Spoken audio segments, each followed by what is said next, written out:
Helicopter रोका तो सड़क भर दी, 5 सांसद मांगे तो 10 सांसदों की लिस्ट थमा दी। दोस्तों, खेला होबे, दरअसल ये जो शब्द है चुनाव में इसका इस्तेमाल पिछली बार के पश्चिम बंगाल के विधानसभा चुनाव से शुरू हुआ, जहां खेला होबे ये बात मोदी द्वारा और ममता बनर्जी द्वारा भी बोली जाती थी और अंत में ममता बनर्जी ने खेला कर दिया बीजेपी का। लेकिन अब फिर से ममता बनर्जी ने वही हुंकार भरी है, ऑफिशियली कहते हुए कि पिछली बार भी खेला हुआ था और अब फिर खेला होगा। और इस बार ममता बनर्जी ने लपेटे में केवल बीजेपी को नहीं लिया है, ज्ञानेश कुमार को भी लिया है। जी हाँ, मैं चुनाव आयोग नहीं बोल रही हूँ, ज्ञानेश कुमार बोल रही हूँ, क्योंकि मामला अब थोड़ा पर्सनल हो गया है। दोस्तों, तृणमूल कांग्रेस के 10 सांसदों की लिस्ट थमा दी गई है और तो और चुनाव आयोग को चैलेंज दे दिया गया है कि डर काहे रहे हैं, मीटिंग का लाइव टेलीकास्ट क्यों नहीं करते। और तो और दोस्तों, मुख्यमंत्री ममता बनर्जी को रोकने के लिए जब हेलीकॉप्टर का पहिया थमाया गया तो 100 किलोमीटर ममता सीधा गाड़ी से जाते हुए मार्च पर उतर गई। मार्च भी ऐसा कि आप देखेंगे तो आपके रोंगटे खड़े हो जाएंगे। दोस्तों, एक नेता की यही पहचान होती है कि वो हमेशा सड़कों पर होता है और सबसे आगे होता है। ममता बनर्जी क्या ये जो ऑरा है यही उन्हें दरअसल एक मास लीडर बनाता है। अब देखिए, ममता बनर्जी जिस तरह से कल पूरे दिन इलेक्शन कमीशन, ज्ञानेश कुमार और बीजेपी पर फायर थी, वो ये बताता है कि पश्चिम बंगाल में कितना भीषण संघर्ष होने वाला है चुनाव का। दोस्तों, हुआ बहुत कुछ है, जल्दी जल्दी आपके सामने में रख देती हूँ। दोस्तों, कल सबसे पहले मैंने आपको ये जानकारी दी थी कि पश्चिम बंगाल की मुख्यमंत्री ममता बनर्जी मथुआ समाज से मिलने के लिए उत्तर 24 परगना जिले के बनगांव जाने वाली थी, लेकिन उनको हेलीकॉप्टर से जाना था क्योंकि कोलकाता से करीब करीब 100 किलोमीटर के आसपास का, 104 किलोमीटर के आसपास का पूरा ये जर्नी है। तो मुख्यमंत्री हैं तो मुख्यमंत्री तो हेलीकॉप्टर का यूज करती हैं। इससे क्या होता है, वक्त बच जाता है, जनता का भी नेता का भी। लेकिन एंड टाइम पे जब मुख्यमंत्री हेलीकॉप्टर में सवार होने के लिए बैठी तो हेलीकॉप्टर वालों ने उड़ने से मना कर दिया। इसको लेकर मुख्यमंत्री बड़ी नाराज भी दिखी। हालांकि यहाँ पर टेक्निकल रीजंस बताए गए कि क्योंकि 6 महीने से मुख्यमंत्री ने हेलीकॉप्टर का इस्तेमाल नहीं किया था, तो उससे पहले लाइसेंस की समाप्ति की सूचना तुरंत दी जानी चाहिए थी, लेकिन दस्तावेजों की पुष्टि नहीं हो पाई, इसीलिए उड़ान सुरक्षित नहीं मानी गई और मुख्यमंत्री के लिए हेलीकॉप्टर फिलहाल अवेलेबल नहीं था। तो इसको लेकर बहुत नाराज दिखी ममता बनर्जी। बाकायदा उनके दफ्तर द्वारा ये कहा भी गया है कि स्पष्टीकरण मांगा गया है और वीवीआईपी मूवमेंट को आप इस तरह से रोक नहीं सकते हेलीकॉप्टर में। ये मुद्दा भी उन्होंने कल जहां वो गई थी बनगांव, वहां ये उठा दिया। अच्छा, बनगांव जाना भी उनका बड़ा महत्वपूर्ण था, ये खबर भी मैं आपको कल दिखा चुकी हूँ। हुआ क्या दोस्तों कि ये जो पूरा इलाका है जहां ममता बनर्जी ने कल जबरदस्त तरीके से मार्च निकाला, लोगों से मुलाकात की, ये यहाँ पर मथुआ समाज के लोग बहुत बड़े स्तर पे रहते हैं।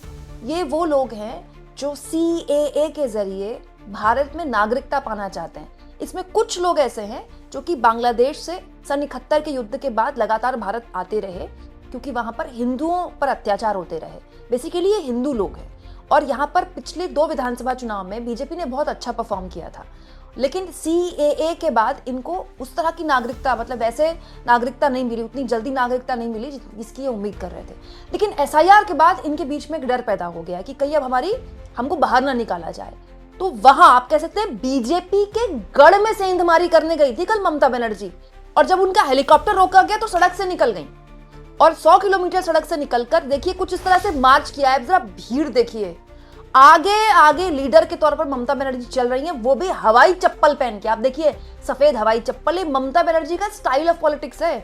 हवाई चप्पल पहनती है। और ममता बनर्जी और राहुल गांधी के लिए एक बात बोली जाती है कि राहुल गांधी और ममता बनर्जी को उनका मार्च कवर करने के लिए रिपोर्टर्स को ना 5 किलोमीटर आगे से शुरू करना पड़ता है, क्योंकि जब चलना शुरू करते हैं तो इतना फास्ट चलते हैं। ममता बनर्जी के लिए तो एक्चुअली बोला जाता है कि वो इतना फास्ट चलती हैं।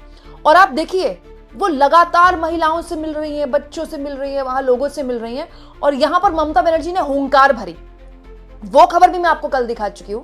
ममता बनर्जी ने हुंकार भरते हुए न केवल चुनाव आयोग को लताड़ा, बल्कि बीजेपी को फिर बोल दिया कि चलिए फिर खेला होबे, पश्चिम बंगाल में अब फिर खेला होगा, और बंगाल को अगर छेड़ने की कोशिश की, बंगाल में मुझे छेड़ने की कोशिश की तो तुम्हारी सरकार हिला दूंगी, पूरे देश में बंगाल में चुनाव जीतने के बाद पैदल मार्च करूंगी। मतलब ममता बनर्जी ने अपने इरादे स्पष्ट कर दिए हैं। साथ में ये भी कह दिया कि 2029 में किसी भी हाल में बीजेपी की सरकार नहीं बनने दूंगी। वहीं दूसरी ओर दोस्तों, ज्ञानेश कुमार, जी हाँ, ज्ञानेश कुमार, इलेक्शन कमीशन नहीं बोल रही हूँ, ज्ञानेश कुमार और ममता बनर्जी की पार्टी टीएमसी में तो मामला बहुत ही पर्सनल हो गया है दोस्तों। ममता बनर्जी 2 बार चिट्ठी लिख चुकी है ज्ञानेश कुमार को, डियर ज्ञानेश कुमार के नाम पर, ठीक है। उसके बाद टीएमसी के राज्यसभा के सांसद है डेरेक ओब्रायन, उन्होंने इलेक्शन कमीशन को चिट्ठी लिखी कि भाई एसआईआर को लेकर जो लगातार बीएलओज के बीच में तो नाराजगियां हैं, कई बीएलओज की मौत हो गई है, उसको लेकर हम आपसे बातचीत करना चाहते हैं। इलेक्शन कमीशन ने कहा ठीक है 5 लोगों की आप लिस्ट दे दीजिए।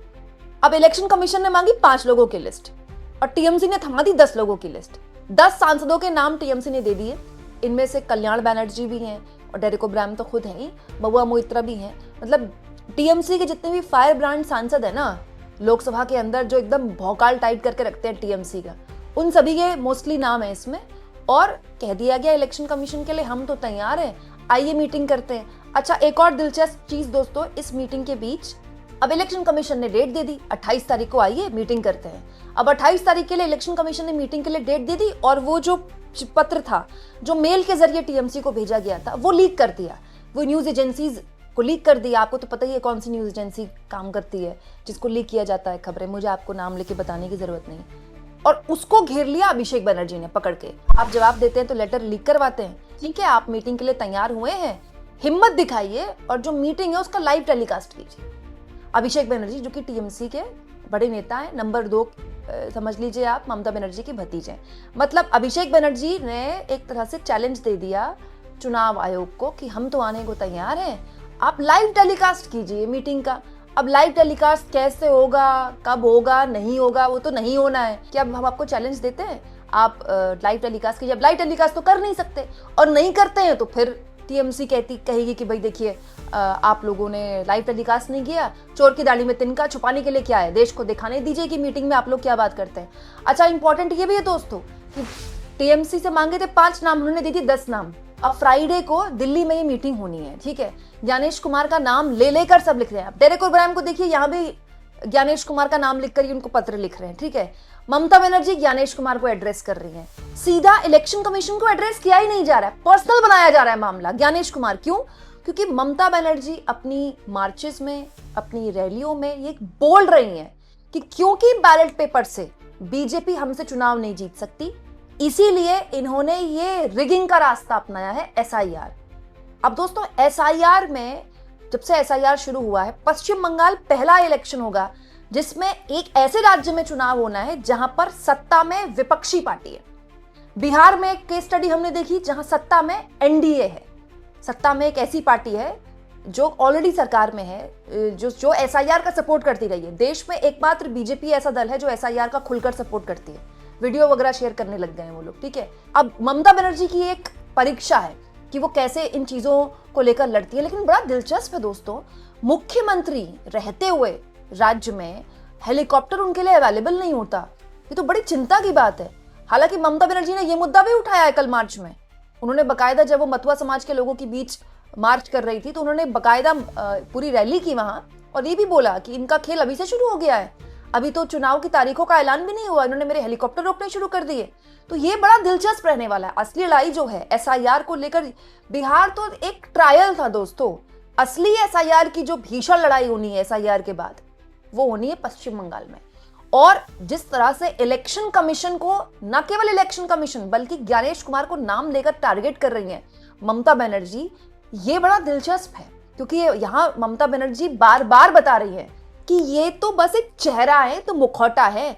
एक बीजेपी लड़ रही है और बीजेपी का मतलब इलेक्शन कमीशन का मुखौटा पहनकर ज्ञानेश कुमार लड़ रहे हैं, इसीलिए बार बार सारी चिट्ठियों में ज्ञानेश कुमार का नाम लिखा जा रहा है। सोची समझी रणनीति है ये। और ये भी दोस्तों टीएमसी की जीत ही है कि टीएमसी एकमात्र ऐसा दल है जिसे एसआईआर के मुद्दे पर इलेक्शन कमीशन बात करने को तैयार हुआ है। नहीं तो दोस्तों एसआईआर के मुद्दे पर आप सोचिए, विपक्षी पार्टियां सुप्रीम कोर्ट तक चली गई लेकिन किसी को बातचीत के लिए नहीं बुलाया। लेकिन सोचिए दोस्तों टीएमसी ने किस लेवल पर प्रेशर दिया इलेक्शन कमीशन को कि इलेक्शन कमीशन को बुलाना पड़ गया। अच्छा, इलेक्शन कमीशन के दिल्ली ऑफिस में मुलाकात होगी, कोई स्टेट इलेक्शन कमिश्नर के साथ मुलाकात नहीं होनी है।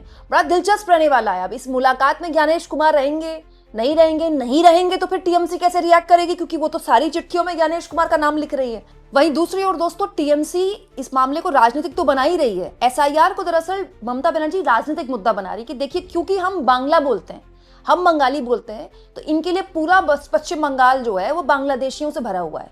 ये बांग्ला बोलने वालों से मतलब इनके अंदर कितनी नफरत है। दूसरा, बांग्ला समुदाय, बांग्ला अस्मिता को उन्होंने एक बार फिर से कल की रैली में एक तरह से फिर से उजागर करने की कोशिश की, जो कि हमेशा पश्चिम बंगाल के चुनाव में वो करती है और उसका उनको फायदा मिलता है। दोस्तों, आप इस मुद्दे पर क्या सोचते हैं कमेंट बॉक्स में जरूर लिखें और जितना हो सके चैनल को शेयर भी करें और सब्सक्राइब भी।